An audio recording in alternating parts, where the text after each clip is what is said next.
Should not have been that difficult. Hi, I'm Weston. I love talking about the Astros, and I'm here to talk about Game 86 of the regular season, where the Astros win 6-5 over the Los Angeles Angels.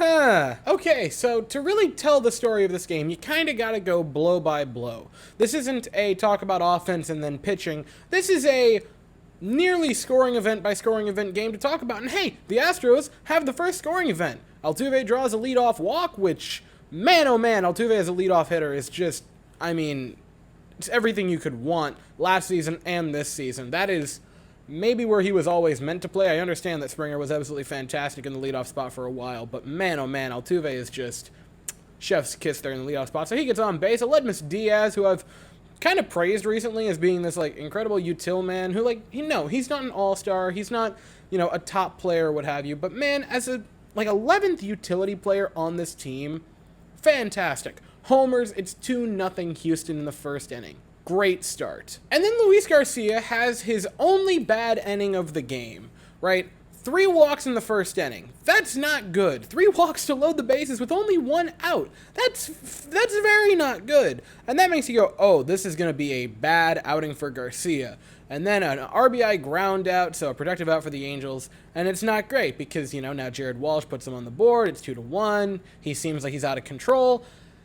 And he would give up 1 base runner for the next 5 innings. In the first inning, he would give up a run and 3 walks with 1 strikeout. And over the next 5, 1 hit, no runs, 6 strikeouts. He was absolutely fantastic this evening. Outside of a really sketchy first, he looked amazing. Only 2 hard-hit balls all night. Are you kidding me? A great performance from Garcia after he got settled in. Because, yeah, the first inning, not wonderful. But after there, man, he rolled. And speaking of rolling, the Astros offense, they roll. Alex Bregman, who's been fantastic recently, he's just lighting it up. He gets a single. By the way, Alex Bregman, I want to say since June 2nd, has a WRC plus over 150. And this is why you don't give up on guys like Alex Bregman.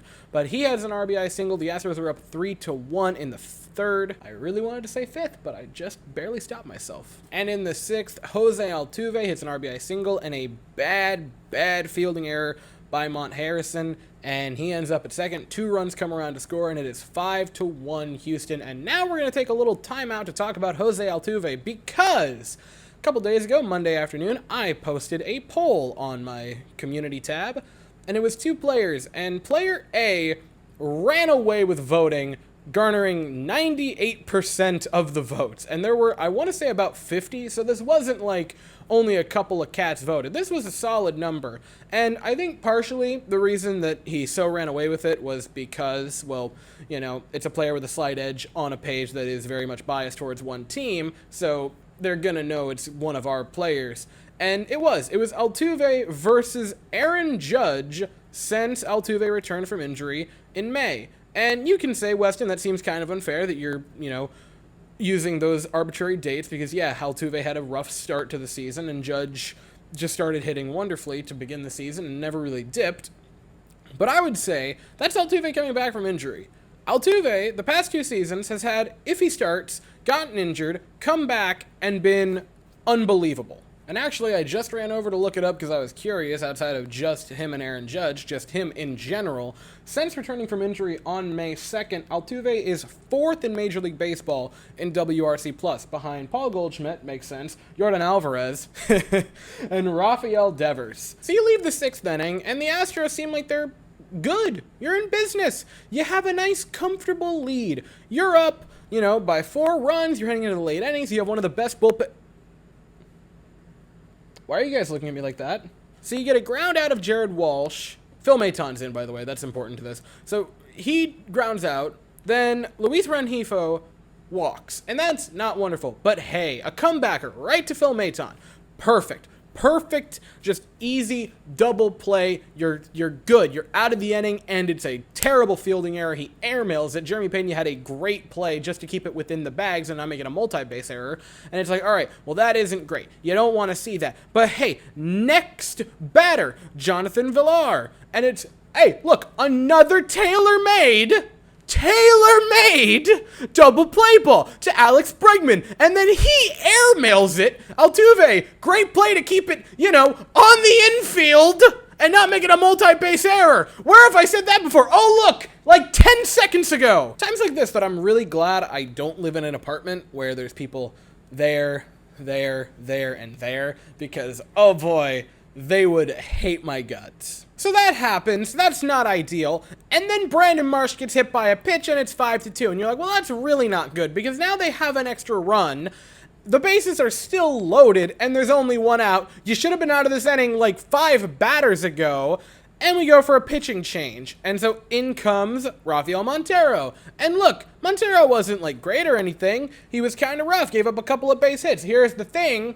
He came into a very, very, very dirty inning. Like, if this was a dirty martini, there are 15 olives. It's just a glass of olives. That's what he came into. He came into a glass of olives. What is that analogy? So Michael Stefanik strikes out, and then David McKinnon singles, and it's 5-4. But you know what? It's okay. It's okay, because, like, hey, at least now the bases are loaded. You don't have to worry about that kind of thing. You know, it's not ideal that now it's only a 1-run game, but you can get the next batter out. You know, you're really heading down in the lineup, and oh my god, that's the second passed ball that led to a tie game in 3 games.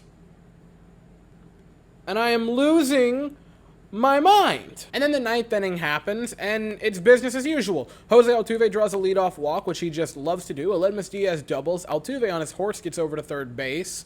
And, I mean, he was flying around the bags. I honestly thought he might score. Like, he was going that fast. He was just on it. Aledmys Diaz's pitch ran for by Jose Siri, and then Kyle Tucker doubles. Altuve trots home. Again, I thought Siri was going to be sent. I really did. Siri's just quick as all get out, so I thought he was going to be sent. He wasn't. And it's a good thing Altuve scored and that Presley was Presley in the 9th inning, because the Astros, intentional walk to Alex Bregman, and then pop out, strikeout. They get nothing despite bases juiced, no outs in the 9th inning, which is, you know, kind of the time you'd like them to clutch up. But even though no one else had us, Kyle Tucker had us. He again put us up 6-5, and then Ryan Presley is Ryan Presley in the 9th inning, a just absolutely fantastic one. Couple of really nice strikeouts. He's looked great. I did look it up because I was interested. I'm starting to do my research for the mid-season awards, which is a video that'll be coming out, you know, at the All-Star break. And Ryan Presley has only had 4 games this season where he's allowed runs. Like, he's having a great season. Don't let that really, really, really bad game against the Yankees that completely destroyed his ERA taint it. He's looking really good this season. So they won. It was extremely stressful and felt like it took a year off my life, but they won. And a win's a win. Speaking of wins, this is a complete side note. I'm going to go down a slight rabbit hole. Orioles won today. They've won 9 in a row, and they are at 500 for the first time, I believe, since 2017, which the Orioles are only 2 games out of a wild card. And to be honest, they seem so fired up right now. I'm going to make a real bold prediction. I'm going to say the Orioles are going to sneak in as the 3rd wild card this season. Or 4th wild card. 3rd wild card. I'm not wrong. There's 3 wild cards. I can do math in my head. I think they're going to sneak in. They just seem so fired up right now. Anyway, that's completely beside the point. Back to the Astros. We go again tomorrow. 9:38 Eastern. Yay! Late night. 8:38 Central. We're going to send Christian Javier, the coffee man, to the mound. And the Angels are going to send Shohei Ohtani to the mound. And boy, oh boy, am I looking forward to the pitching matchup. So I'll be here afterwards to talk about it. But that is all I have to say for the evening. So thank you all so very much for watching. I hope you all have an absolutely fantastic day. And as always, go Astros.